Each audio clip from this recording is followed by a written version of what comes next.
यह एकादशी क्यों इतनी प्रचलित है और भगवान राम ने स्वयं इस एकादशी का व्रत क्यों किया और इस एकादशी का व्रत करने से हमें क्या फल प्राप्त होता है, यह सब हम इस कथा में श्रवण करेंगे। अगर आप हमारे चैनल पर नए हों तो चैनल को सब्सक्राइब और वीडियो को लाइक कर दें। तो चलिए कथा का श्रवण प्रारंभ करते हैं। इस दिन भगवान विष्णु की पूजा की जाती है। इस व्रत के प्रभाव से दुख दरिद्रता दूर होकर समस्त कार्यों में विजय प्राप्त होती है।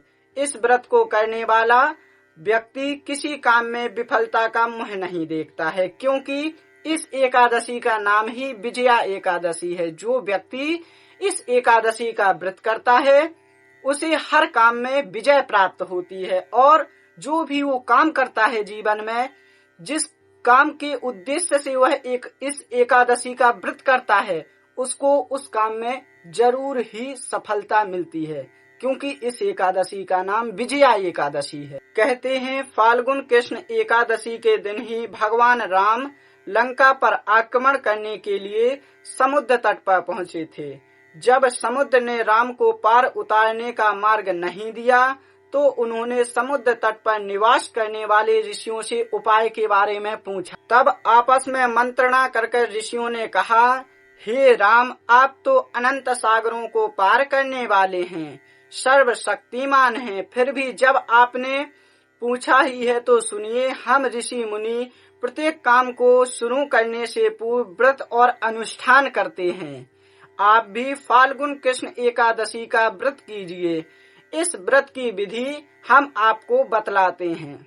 इस व्रत की विधि इस प्रकार है।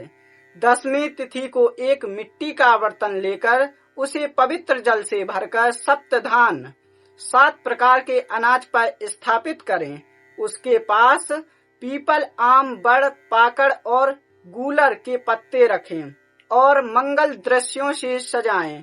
फिर एक बर्तन में जौ भरकर उसे कलश पर स्थापित करें। जौ के बर्तन में श्री लक्ष्मी नारायण विष्णु भगवान की प्रतिमा स्थापित करें और उनका पूजन करें।